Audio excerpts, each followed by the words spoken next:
आज आमर समवाय आंदोलन रे जोड़ी होइतिबा केंद्र समवाय बैंक राज्य समवाय बैंक ठू आरंभ करी सबु जिला समवाय बैंक एवं अधिकांश एपेक्स एवं अन्यान्य समस्त समवाय संस्था समस्ते आज बहु संख्यार जोग देइथिबारु तांको मु स्वागत करुच्ची शुभेच्छा जनाऊँ अभिनंदन जनाऊँ एवं आज ये पवित्र उत्कल दिवस रे आमे समस्ते संकल्प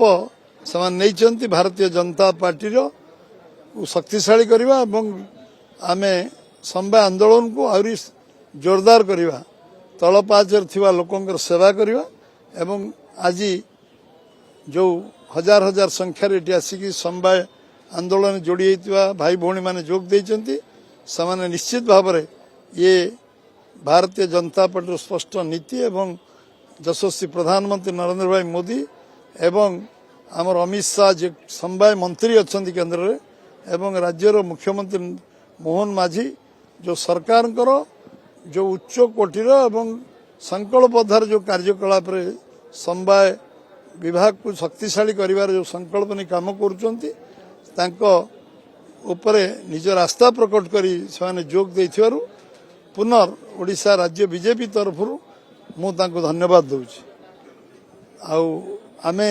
निश्चित भाव भारतीय जनता पार्टी सबु क्षेत्र में समवाय क्षेत्र में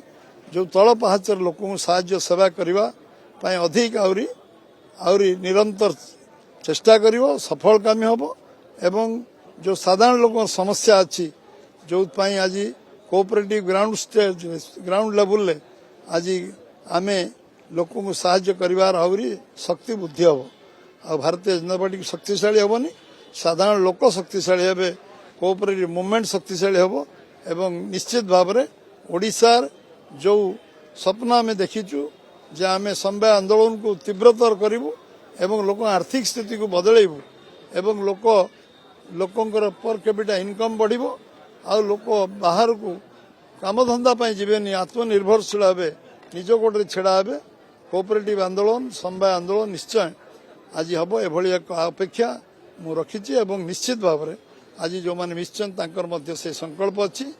आम आज पवित्र उत्कल दिवस पुनर् आपण मान समस्त शुभेच्छा अभिनंदन धन्यवाद दे अपेक्षा करिया पड़ो सब आपण मैंने अपेक्षा कले रिजल्ट शुणिले समस्त को धन्यवाद आज सबू आज आम 30 जिलार आज प्लानिंग बोर्ड डिसाइड होती आज डिक्लेयर होती सब पर्यायक्रमे सब जो अच्छी सब धीरे धीरे